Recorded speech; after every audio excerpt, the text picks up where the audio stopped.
செய்திகள் வாசிப்பவர் சிவசக்தி ஸ்டாலின்.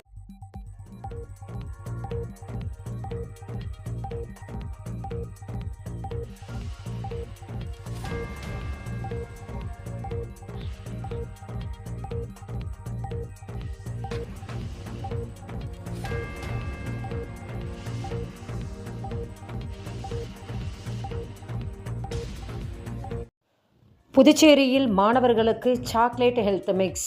புதுச்சேரியில் எல்கேஜி முதல் 12ஆம் வகுப்பு வரை அனைத்து மாணவர்களுக்கும் 100 ml பாலுடன் சாக்லேட் ஹெல்த் மிக்ஸ் கலந்து வழங்கப்பட உள்ளது. இதனை அரசு மற்றும் அரசு உதவி பெறும் பள்ளிகளில் வழங்க ராஜீவ்காந்தி காலை டிஃபன் திட்டத்தின் கீழ் ஏற்பாடு செய்யப்பட்டுள்ளன. இதற்காக சத்யசாய் அன்னபூர்ணா ட்ரஸ்டுடன் புதுச்சேரி அரசு ஒப்பந்தம் செய்துள்ளது. இது மாணவர்களின் உடல் மன வளர்ச்சிக்கு வலு சேர்க்கும் என அதிகாரிகள் தெரிவிக்கின்றனர். பள்ளிக்கல்வியில் தேசிய சராசரியை முந்திய தமிழகம். பள்ளிக்கல்வி தொடர்பான முக்கிய குறியீடுகளில் தமிழ்நாடு தேசிய சராசரிகளை விட சிறப்பாக உள்ளது. மத்திய கல்வித்துறை வெளியிட்ட அறிவிக்கையின்படி இடைநிலை கல்வியில் தமிழ்நாட்டின் இடைநின்றல் விகிதம் 6.2%. இது தேசிய சராசரியான 9.5% விட மிகவும் குறைவாகும். அதேபோன்று மேல்நிலை கல்வியில் 85.1% மாணவர் சேர்க்கையுடன் தேசிய அளவில் தமிழ்நாடு முன்னணியில் உள்ளது. மாணவர் ஆசிரியர் விகிதமானது தேசிய சராசரியை 24:1 விட 22:1 என சிறப்பாக உள்ளது. பள்ளி வளாகங்களில் தேவையின்றி வேறு யாரும் நுழைய அனுமதியில்லை. அமைச்சர் ராஜ்மோகன் அதிரடி.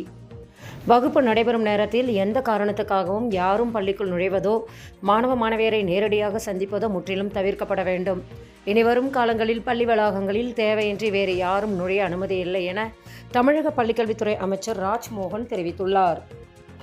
தமிழ்நாட்டில் புதிய கேந்திர வித்யாலயா பள்ளி துவக்கம். மாணவர் சேர்க்கை நடத்த உத்தரவு. கேந்திர வித்யாலயா பள்ளி நடப்பாண்டிலிருந்து 2026-27 செயல்பட உள்ளது என தேனி மாவட்ட ஆட்சித்தலைவர் வைத்தியநாதன் தெரிவித்துள்ளார். மேலும் மாணவர்கள் தற்காலிகமாக தேனி அல்லிநகரம் நகராட்சி தொடக்கப்பள்ளி கட்டிடத்தில் கேவி பள்ளி நடைபெற உள்ளது. நடப்பாண்டிலிருந்து 1 முதல் 5ஆம் வகுப்பு வரை ஒவ்வொரு வகுப்பிலும் ஒரு பிரிவுடன் செயல்பட தொடங்கும் என தெரிவித்துள்ளார். முதல்வர் இன்றி இயங்கும் 70% கல்லூரிகள். தமிழ்நாட்டில் 125 அரசு கலை மற்றும் அறிவியல் கல்லூரிகளுக்கு நிரந்தரமாக முதல்வர் இல்லை என்று உயர்கல்வித்துறை தரவுகள் தெரிவிக்கின்றன.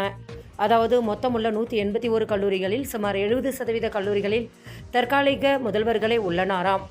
நிரந்தர முதல்வர்கள் இல்லாததால் கல்லூரி நிர்வாகம் சீர்குலைவதாக எழுந்த குற்றச்சாட்டுகளை தொடர்ந்து ஆகஸ்ட் மாதத்துக்குள் நியமன நடவடிக்கை எடுக்கப்படும் என அதிகாரிகள் தெரிவித்துள்ளனர். செய்திகள் நிறைவடைந்தன. வணக்கம்.